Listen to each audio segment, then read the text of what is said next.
ఘనమైనవి నీ కార్యములు నా ఎడల, స్థిరమైనవి నీ ఆలోచనలు నా యేసయ్యా. ఘనమైనవి నీ కార్యములు నా ఎడల, స్థిరమైనవి నీ ఆలోచనలు నా యేసయ్యా. కృపలను పొందుచు కృతజ్ఞత కలిగి స్తుతులర్పించెదను అన్ని వేళలా. కృపలను పొందుచు కృతజ్ఞత కలిగి స్తుతులర్పించెదను అన్ని వేళలా. అనుదినము నీ అనుగ్రహమే, ఆయుష్కాలము నీ వరమే. అనుదినము నీ దేవునికి స్తోత్రం. దేవుని యొక్క మహాకృపను బట్టి దేవుడు గత వారం నుండి ఈ వారం వరకు ఆయన కౌగిట్లో భద్రతపరుచుకొని మరలా మనకి ఆదివారం దినం ఇచ్చారు. మరి దేవదేవుని మహింపరుచుకున్నాం, స్తుతించుకున్నాం. మరి వాక్య భాగంలోకి వెళ్తుండగా వింటున్న మీకు నా హృదయపూర్వకమైన వందనాలు తెలియపరచుకుంటున్నానమ్మా. శ్రద్ధగా వినాలి దేవుడి వాక్యం. చూస్తున్న బిడ్డలు కూడా నా హృదయపూర్వకమైన వందనాలు తెలియపరచుకుంటున్నాను. దేవుని యొక్క లేఖనములో నుండి దేవుడు మనకిచ్చిన మాట మత్తయి సువార్త 15:29 నుండి చదువుకుందాం. యేసు అక్కడి నుండి వెళ్ళి గలిలియా సముద్ర తీరమునకు వచ్చి కొండ ఎక్కి అక్కడ కూర్చుండగా బహు జన సమూహం ఆయన యొద్దకు కుంటివారు, గుడ్డివారు, మోగవారు, అంగహీనులు మొదలైన అనేకులు తీసుకొని వచ్చి ఆయన పాదముల యొద్ద పడవేసిరి. ఆయన వారిని స్వస్థపరిచెను. ఎవరెవరట యేసు ప్రభు గారి దగ్గరికి వచ్చారమ్మా? కుంటివారు, గుడ్డివారు, అంగహీనులు మొదలైన వారు అనేక మంది యేసు పాదముల దగ్గరికి వచ్చి పడి యేసుని వేడుకుంటున్నారు. యేసు అక్కడి నుండి వెళ్ళి గలిలే సముద్ర తీరమునకు వచ్చి కొండ ఎక్కి అక్కడ కూర్చుండగా, దేవుడు ఎక్కడ కూర్చున్నారు? కొండ ఎక్కి అక్కడ కూర్చుండగా. ఇక్కడ కొండ దగ్గర సభా మీటింగు జరుగుతుంది. కొండ దగ్గర సభా మీటింగ్లు పెట్టడానికి ఎవరైనా ఇష్టపడతారా? ప్రశాంతమైన ప్లేస్ కావాలి, మీటింగ్లు కావాలంటే, స్వస్థతలు కావాలంటే. మరి చాలా ప్రజలందరూ కూడా వచ్చి కూర్చోవడానికి ఆ కొండ ప్రాంతంలోని ఫుడ్ దొరకదు. మరి కావలసినవి ఏవి ఐటమ్స్ ఏమి దొరకవు. చాలా కష్టతరమైన స్థలం దగ్గర యేసు ప్రభు గారు ఆ కొండ ప్రాంతం దగ్గరికి వెళ్ళి ఆ కొండ దగ్గర కూర్చున్నారు. ఈ మాటలట మరి ఆ స్థలం దగ్గర యేసు ప్రభు గారు కూర్చున్నారని తెలుసుకొని మరి ఏం చేస్తున్నారంటే బహుజన సమూహము ఆయన యొద్దకు మరి పరుగులు ఎత్తుకొని వెళ్తున్నారట. ఇప్పుడు ఇక్కడ పబ్లిక్లోని మనము చాలా అందరూ అందుబాటుగా ఉన్న స్థలాల దగ్గర మీటింగ్ పెట్టినా మరి కొంతమంది రాలేని స్థితిలో ఉన్నారు. కానీ ఆ రోజుల్లోనట బలహీనులు అందరూ కూడా మరి యేసు పాదముల దగ్గరికి వెళ్ళారట. ఈ రోజుల్లో గొప్ప గొప్ప సభలు, మీటింగ్లు మరి అన్ని దొరికిన అందుబాటులో పెడతారు.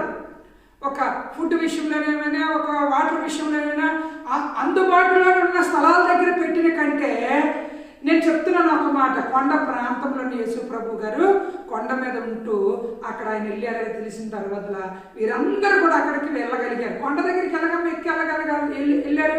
గుడ్డివారు, అంగహీనులు, కుంటివారు ఎలాగెళ్ళారు? వాక్యము కనిపిస్తుంది మనకి. ఏమనంటే మరొకసారి చదువుతాను వినండి.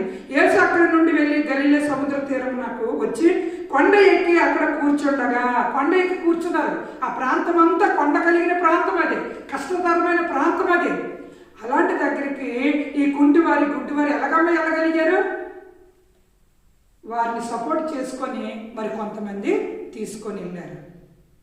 ఈ రోజుల్లో మనుషుల్లో కష్టం కలిగితే, బాధ కలిగితే ఎవరి కష్టంతో వారే మొలగాలి, ఎవరి కష్టంతో వారే వెళ్ళాలి. వెళ్ళలేకపోయినా తీసుకెళ్లే దక్షతలు లేరు, హెల్ప్ చేసే దక్షతలు లేరు.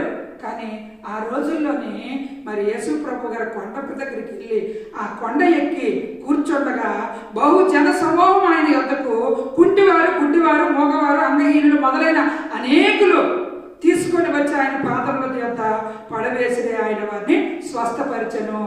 ఇక్కడ చూడండి, ఎవరెవరు స్వస్థత పొందుకున్నారు? వారిని స్వస్థత పొందుకున్నారు? కుంటి, గుడ్డి, అంగహీనులతో పాటు ఎవరు వారిని తీసుకుని వెళ్ళారో వారి ఒంటిలో ఏ బలహీనత ఉందో వారు కూడా స్వస్థత పొందుకున్నారు. ఇక్కడ పరిశుద్ధాత్మ దేవుడు మనకు తెలియపరుస్తున్న మాట ఏంటంటే, ఒక చక్కగా నడవగలిగిన వాడు, కుంటివాడిని మోసుకెళ్ళగలిగిన వాడు ఒంటిలో ఏదో ఒక బలహీనత ఉండొచ్చు. ఒక కడుపు నొప్పి ఉండొచ్చు, బయటికి కనబడదు. కుంటివాడికి కాలు ఉండదు ఎక్కి వెళ్ళడానికి. గుడ్డివాడికి కళ్ళు కనబడవు. కళ్ళున్నవాడు ఆయన ఒంటిలో ఏదో ఒక సమస్య ఉండొచ్చు, గుడ్డివాడిని తీసుకుని ఆయన వెళ్ళాడు. ఇలాగా కుంటివారిని, గుడ్డివారిని, మోగవారిని వీడు అందరిని తీసుకుని వెళ్ళిన వారు కూడా స్వస్థత పొందుకున్నారు. ఎందుకంటే అది బుద్ధి, మంచి బుద్ధి, హెల్ప్ చేసే బుద్ధి, సాయం చేసే బుద్ధి. ఎందుకంటే మీరు కుంటితనంగా, గుడ్డితనంగా ఉన్నారు, మీరే వెళ్ళండి అని కానీ వారు విడిచిపెట్టలేదు. ఏమి దొరకని ప్రాంతంలో అక్కడ వారు విశ్వాసంతో యేసు ప్రభు గారి దగ్గరికి, అక్కడ ఒక మరి కొండ ప్రాంతం దగ్గర ఆయన ఉన్నారని తెలిసిన వెంటనే యేసు ప్రభు దగ్గరికి వారందరూ విశ్వాసంతో వెళ్ళారు కాబట్టి అక్కడ స్వస్థత పొందుకున్నారు. ఈ రోజుల్లో విశాలమైన మార్గాలు, రోడ్లు, త్రోవలు ఉన్నా యేసు ప్రభు గారి దగ్గరికి రావడానికి చాలా మంది నిర్లక్ష్యంగా ఉన్నారు. అందుకనే ఎక్కడ రోగాలతో అక్కడే మూలుగుతూ ఉన్నారు. మరి ఆ తీసుకురాగలిగిన వారి దేహాలు కూడా బాగున్నా బాగోలేని స్థితిలోనే జీవిస్తున్నారు. మనుషుల్లో ఐక్యత లేదు, మనుషుల్లో ప్రేమ లేదు, మనుషుల్లో కావలసిన అవసరమైన దేవుడికి నచ్చే గుణగణాలు లేవు. తేలేకపోతున్నారు, హెల్ప్ చేయలేకపోతున్నారు.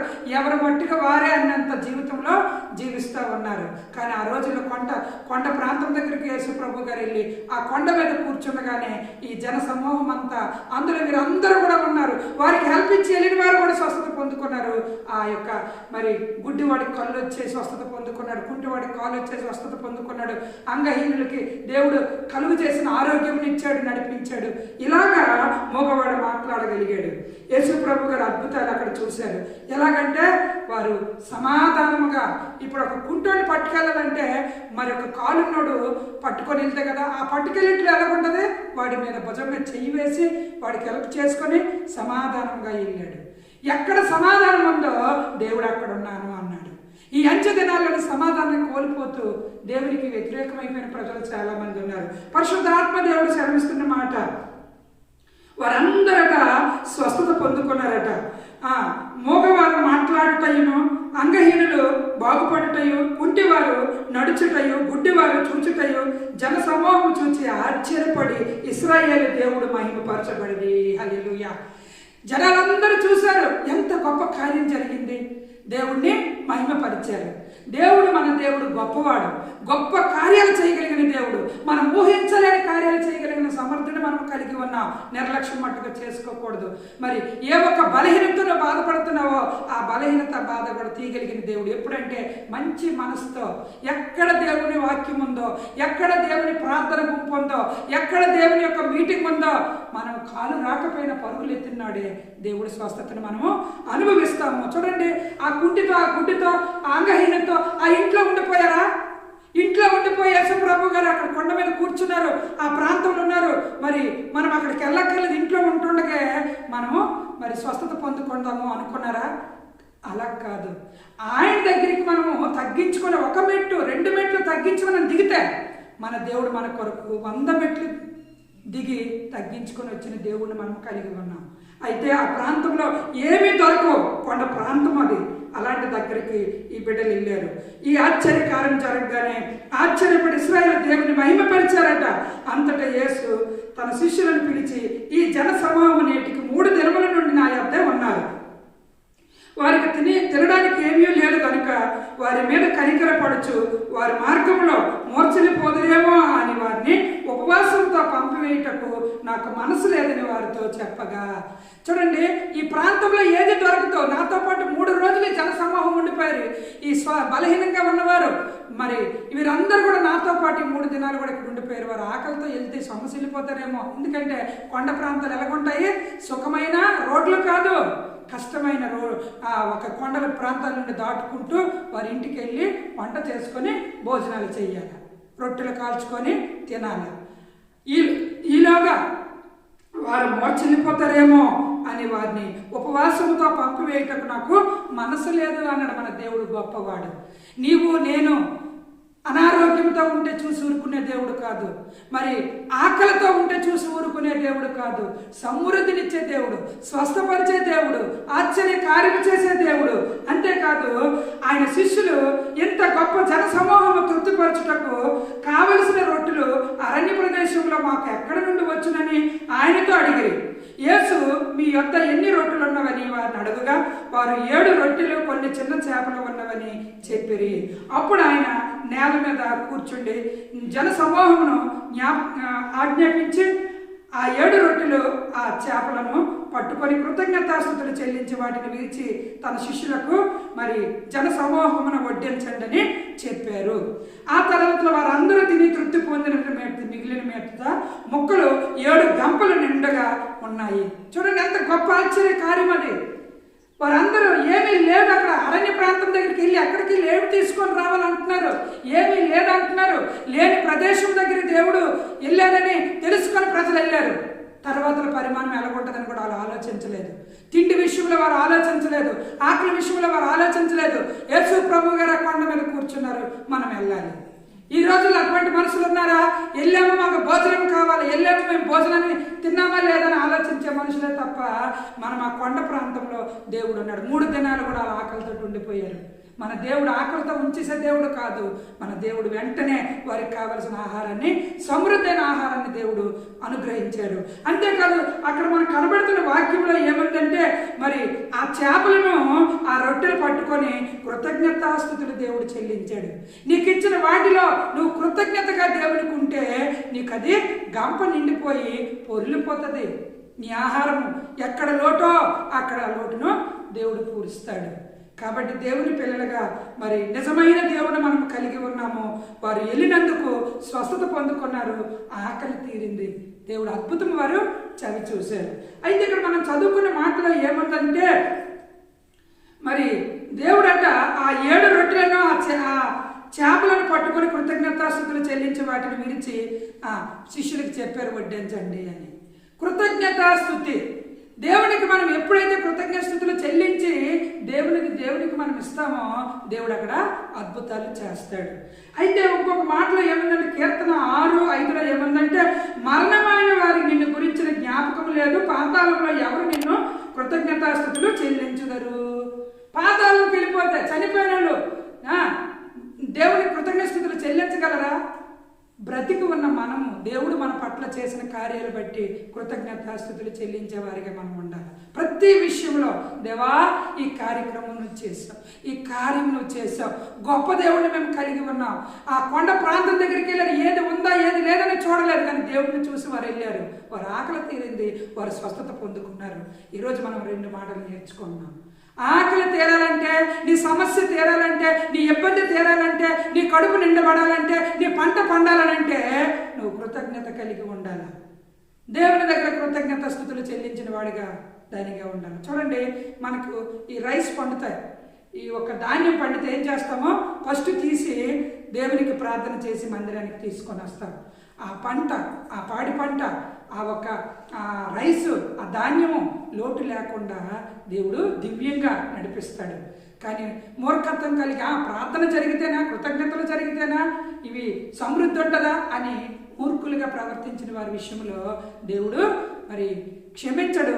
ఆ మూర్ఖతనం అనేది ప్రజల్లో ఉండకూడదు. నువ్వు ఎప్పుడైతే కృతజ్ఞతాస్తుతులు చెల్లించి దేవునికి అన్ని తీసుకొని వచ్చి దేవుడి సన్నిధిలో పెట్టి కృతజ్ఞతగా ఉంటావో దేవుడు వాటిని సమృద్ధినిస్తాడు. ఈ ఒక రొట్టెలు ఎంతమంది జనసమూహాన్ని సరిపోతుందా? ఈ చేపలు ఎంతమంది జనసమూహాన్ని సరిపోతుందా? కానీ అక్కడ కృతజ్ఞత కలిగింది. దేవుడు కృతజ్ఞతాస్తుతులు చెల్లించాడు. తండ్రికి దేవుడు కృతజ్ఞతగా తండ్రి ఈ ఆహారాన్ని అప్పగించాడు, కృతజ్ఞతలు చెల్లించాడు. దేవుడు కార్యం చూశాడు. ప్రజలందరూ కూడా నా దేవుడి కార్యాలు, అద్భుత కార్యాలు చూశారు. అయితే మరణమైన వారు దేవుడికి కృతజ్ఞతాస్తుతులు చెల్లించలేరు. నీవు నేను యేసు ప్రభు గారిని పట్టుకున్న మనము, యేసు ప్రభు గారు మనల్ని పట్టుకున్న యేసు ప్రభు గారిని మనము ఎల్లవేళలా కూడా మరి దేవుడు ఎలాగైతే కృతజ్ఞతాస్తుతులు దేవుడికి చెల్లించారో ఆ విధంగా మనము దేవునికి కృతజ్ఞతాస్తుతులు ప్రతి విషయంలో చెల్లించి మనము మేలైనవి పొందుకునే వారిగా మనం ఉండాలి. అంతేకాదు వారు ఆ ప్రాంతం దగ్గరికి వెళ్తే దేవుడు ఆకలితో వారిని విడిచిపెట్టలేదు. సమృద్ధి ఆహారాన్ని ఇచ్చి స్వస్థతనిచ్చి దేవుడు పంపించాడు. మన మనస్సును చూస్తాడు, మనల్ని చూస్తాడు, మన యొక్క అంతరంగాన్ని చూస్తాడు, మన స్వభావాన్ని చూస్తాడు. నిర్లక్ష్యంగా దేవుడి విషయంలో ఉండకూడదని దేవుడు మరొక్కసారి మనతో మాట్లాడుతూ ఉన్నారు. ప్రార్థన అనగానే ఈరోజు కొంతమంది నిర్లక్ష్యంతో గృహాల్లో గడిపిన వారు చాలామంది ఉన్నారు. ఎందుకు రాలేదనంటే, అమ్మ ఈరోజు నాకు పంట ధాన్యం ఆడించాము, ధాన్యం మెల్లికి ఇచ్చాము, మిషన్కి ఇచ్చాము, ఇలాగా ఏవో మరి సంవత్సరంలో 2-3 పంటలు వస్తాయి. మినుములని, పెసలని, ధాన్యం అని, తర్వాత ఆ జొన్నలని, ఇలాగా ఈ పంట కొరకు ఈ పొలం కొరకే ఉండిపోతుంటుంటే దేవుడి మాటలు నువ్వు ఎప్పుడు నేర్చుకుంటావు? దేవుడి దగ్గర నువ్వు ఎప్పుడు వస్తావు? మరి కొండ ప్రాంతం దగ్గరికి ప్రజలు వెళ్ళారు, స్వస్థత పొందుకున్నారు, ఆకలి తీరబడింది. ఒక్క ప్రయాస దేవుడు చూశాడు. ప్రయాసతో వారు వెళ్ళారు కాబట్టి ఈ 2 మేళ్ళు వారు అనుభవించారు. కింద మాట చూసుకొని ముగించుకుందాం. 16:1 మత్తయి సువార్త 16:1. అప్పుడు పరిసయ్యులను సద్దుకాయులను వచ్చి ఆయనను శోధించుటకు ఆకాశం నుండి ఒక సూచక్రియను తమకు చూపమని ఆయన అడుగగా ఆయన ఇట్లనెను, సాయంకాలమున మీరు ఆకాశము ఎర్రగా ఉంది గనుక వర్షము కురియదని, ఉదయమున ఆకాశం ఎర్రగాను మబ్బుగాను ఉంది కనుక నేడు గాలి వాన వచ్చినని చెప్పుదురు కదా. మీరు ఆకాశం వైఖరి వివేచింపై ఎరుగుదరు కానీ ఈ కాలము సూచనలను వివేచింపలేరు. వ్యభిచారులైన చెడ్డతరం వారు సూచక క్రియ అడుగుచున్నారు. అయితే యోనాను గురించి సూచక్రియ కానీ మరి ఏ సూచక్రియ అయినను వారు అనుగ్రహింపలేదని వారితో చెప్పి వారిని విడిచి వెళ్ళిపోయాను. ఎవరు అడుగుతున్నారు? పరిసయ్యులు సద్దుకాయులు వచ్చి దేవుణ్ణి శోధిస్తున్నారు. ఇలాంటి ప్రజలు ఉంటారు, మనల్ని ప్రశ్నించిన ప్రజలు ఉంటారు, మనల్ని శోధించే ప్రజలు ఉంటారు. యేసు ప్రభువు గారిని ప్రార్థించిన వెంటనే ఆ రొట్టెలన్నీ గొప్ప అద్భుతంగా ఎంతమందికి సరిపోయా? లేకపోతే ఇన్ని గోలుగు నువ్వు ఇంట్లో బియ్యం పెట్టుకున్నావు, ప్రార్థన చేయగా నీకు అద్భుతం జరిగిపోయిందా? అలాగే ఈ సద్దుకాయులను పరిసయ్యులు కూడా ఇక్కడ ప్రశ్నిస్తున్నారు, శోధిస్తున్నారు. ఆకాశం నుండి ఒక సూచక్రియ తమకు చూపమని ఆయన్ను అడుగగా, ఒకప్పుడు అమ్మ ఏం చెప్పేవారమే? ఆకాశం వైపు చూసి ఎర్రగా ఉన్నదనుకోండి, ఏమని వారమే? ఇంత ఎర్రగా ఉంది, ఆకాశం మారిపోతుంది, ఏమైనా ఒకవేళ వర్షం పడే సూచన ఉన్నదేటో, లేకపోతే వర్షం పడకుండా ఎండ ఎక్కువగా ఉంది, లేకుంటే మరి మబ్బు వస్తుందంటే చిన్నగా ఎర్రగా ఆకాశం ఉందంటే ఇంకొక గంటలో ఇంకొక పావు గంటలో వర్షం వస్తుందేమో. ఒకప్పుడు అలాగే కదా అనుకుంటేవారు.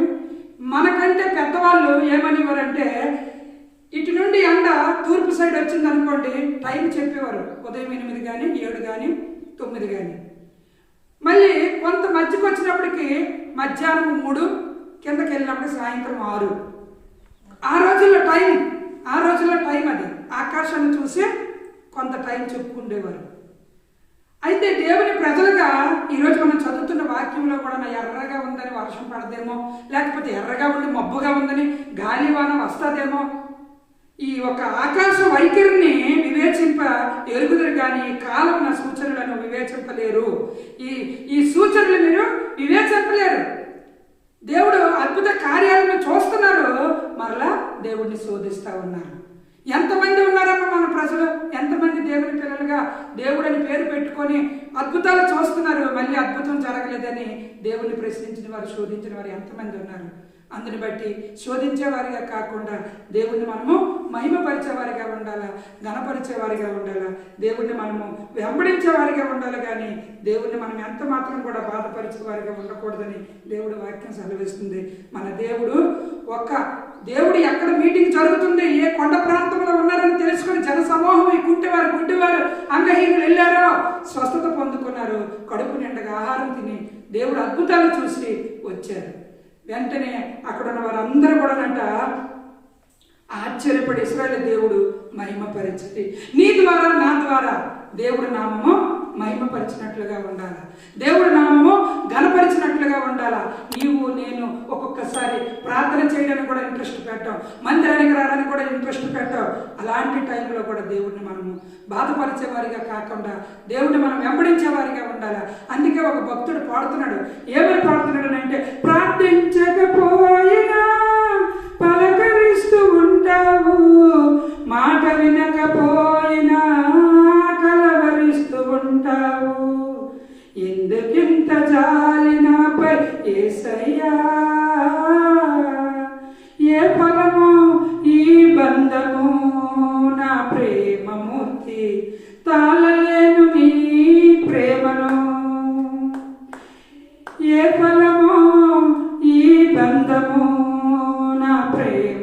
శాంతి తాళలేను నీ ప్రేమను నేనంటే నీకెందుకో ఈ ప్రేమ నన్ను మరచిపోవెందుకు నా ఊసే నీకెందుకో యేసయ్యా నన్ను విడిచిపోవెందుకు కష్టాలలో నష్టాలలో వ్యాధులలో బాధలలో కన్నీళ్ళలో కడగండ్లలో వేదనలో శోధనలో నా ప్రాణమైన నీవు ప్రాణమా నా ప్రాణమా ప్రాణమా నా ప్రాణమా నీవు నేను ఎప్పుడైతే నా దేవుడు నా ప్రాణం అనుకుంటామో అప్పుడే నీ కన్నీళ్ళు నీ కష్టాలు నీ వ్యాధులు నీ బాధలు నీ నిందలు నీ అవమానాలు తీయగలిగిన సమర్థుడు. కాబట్టి దేవుడిని మనం ప్రాణముగా ఎంచుకోవాలి. దేవుడిని మనం ప్రాణపూర్తిగా ప్రేమించాలి, మనస్ఫూర్తిగా ప్రేమించాలి. దేవుడు తప్ప మనకి వేరే ఆశ్రయమే లేదు. దేవుడే గొప్పవాడు. అందుకే భక్తుడు పాడుతున్నాడు, నువ్వు ప్రార్థించకపోయినా దేవుడు పలకరిస్తా ఉన్నాడు, నువ్వు మాట వినకపోయినా దేవుడు నా బిడ్డడా అని పిలుస్తా ఉన్నాడు. ఇలాంటి దేవుడిని నువ్వు నిర్లక్ష్య పెట్టకు. ఎక్కడ దేవుడు వాక్యమో, ఎక్కడ దేవుని ప్రార్థన జరుగుతుందో పరుగులు ఎత్తుకొని ఆదివారం పూట, పరుగులు ఎత్తుకొని శుక్రవారం పూట దేవుడి సన్నిధానానికి వచ్చి దేవుని యొక్క మీటింగ్లో, దేవుని యొక్క ప్రార్థనలో పాలు పంచుకుంటున్నప్పుడు దేవుడే కార్యాలు చేస్తాడు. కాబట్టి దేవుడు ఈ గొప్ప మాటలు ఉదయకాలంలో మనకి ఇచ్చిన దేవుడు ఈ మాటలు పట్టుకొని మనం ప్రార్థన చేద్దాం. అలాంటి ఏరియా దగ్గరికి వారు వెళ్ళి విజయాన్ని చవి చూశారు. కాబట్టి మరి మనము కూడా దేవుని విజయాన్ని చవి చూడాలి. ఇంకా అయితే మరి ముఖ్యంగా ప్రార్థన వాక్యం ముగిస్తున్న టైంలో నేను ఒక 2 మాటలు మనవులు చేసుకుంటున్నాను. ఈ వాక్యమును వీడియోను వింటున్న ప్రతి నా సహోదరి సహోదరులారా మీకు అందరికీ నా హృదయపూర్వకమైన వందనాలు తెలియపరుచుకుంటూ, వాక్యం వింటున్న తర్వాత వినిన తర్వాత నా కుమార్తె మమతా నైటింగేల్ జగన్మోహన్కి ఇరువురికి కూడా రేపు ఉదయకాలంలో 10 గంటలకి మరి ఎండాడ వైజాగ్ ఎండాడ చర్చిలో శామ్యూల్ కర్మోజీ గారు అయ్యగారు మందర ద్వారా కుటుంబీకులు బంధుమిత్రులు రక్త సంబంధులు స్నేహితులు సమస్త వారి ద్వారా రేపు ఉదయకాలం 10 గంటలకి మ్యారేజ్ పాప వివాహము. మీరందరూ కూడా వీడియో చూస్తున్న నా సహోదరి సహోదరులారా ఘనంగా గొప్పగా వివాహం జరగాలని ప్రార్థన చెయ్యండి. మనస్ఫూర్తిగా మిమ్మల్ని నేను కోరుకుంటున్నాను. నిన్నటి కాలంలో దేవుడు ఘనంగా గొప్పగా పెండ్లి కుమార్తెగా పెండ్లి కుమారుడుగా సిద్ధపరిచారు. కార్యక్రమాల్లో కూడా దేవుడు సహాయం చేశారు. మరి ముఖ్యంగా నేను అనుకున్నాను, నా సహోదరుడు ఒక సహోదరుడు ఉండేవాడు. నా కుమార్తెకు మరి మేచర్ ఫంక్షన్లో నా సహోదరుడు 2 సహోదరులు కూడా గొప్ప హెల్ప్ ఆ రోజుల్లో చేశారు. ఒక అతను బాబురావు అని, ఒక అతను ఆంతోని అన్నయ్య. ఈ బిడ్డలిద్దరూ కూడా మా పాప మేచర్ ఫంక్షన్లో చాలా హెల్ప్ చేశారు. తర్వాత మ్యారేజ్ విషయంలోకి వచ్చినప్పుడు వారిద్దరు కూడా నిన్నటి కాలంలో మళ్ళీ గుర్తుకొచ్చారు. చాలా బాధపడుతున్న టైంలో సడన్గా మాకు మరి 2 పెండ్లి కుమార్తెకి చేసాము. మరిది మేము 3వ వాళ్ళు మా సహోదరు చేస్తున్న టైంలో మరి బుడుమూరు మా అన్నయ్య మూర్తి అన్నయ్య మేము అప్పుడే మాట్లాడుకుంటున్నాం. బాబురావు అన్నయ్య ఉంటే నా కుమార్తెను పెండ్లి కుమార్తె చేసింది కదని మేము మాట్లాడుకున్న టైంలో కరెక్ట్గానా ఈ నరసింహ అన్నయ్య గారు వదిన వాళ్ళు వచ్చి పాప పెండ్లి కుమార్తె చేసి వెళ్ళారు. ఎందుకంటే ఈ మాటలు చెప్పుకుంటున్నాము, దేవుడు మాట్లాడిన వెంటనే వింటారు. బాధపడుతున్నప్పుడు దేవుడు పక్కనే ఉండి సహాయం చేస్తారు. మాకు సహోదరుడు లేరు, 2 సహోదరులమే. అయితే అప్పుడు అనుకున్న టైంలో ఆ సహోదరుడు వచ్చి చక్కగా ఘనంగా 3వదిగా పెండ్లి కుమార్తె రాత్రికాలం నా కుమార్తెకు చేసి వెళ్ళారు. అయితే దేవుడు ఘనంగా జరిపించాడు. దేవదేవునికే మహిమ కలుగును గాక. హల్లెలూయా. నా 2 సహోదరులు మరి దేవుని యొక్క పిలుపు అందుకొని వెళ్ళిపోయారు. వారిని జ్ఞాపకం చేసుకున్న వారు ఉంటే ఇంకా సంతోషంగా ఉంది కదా అని. ఏది ఏమైనప్పటికీ దేవుని పిల్లలుగా మేము బాధపడే టైంలో దేవుడు అలాగా విధంగా సహోదరుని తీసుకొచ్చి మాకు కొంత ఆ బాధను మర్చినట్లుగా చేశారు. ఏది ఏమైనా దేవుని పిల్లలుగా మనం దేవుని వైపు చూసినప్పుడు దేవుడే మనకు సహాయాలు అందించే దేవుడు. మరి దేవుడి మాటలు దీవించును గాక. మీరందరూ కూడా ప్రార్థన చేయండి, పాలు పంచుకోండి. ఆమేన్.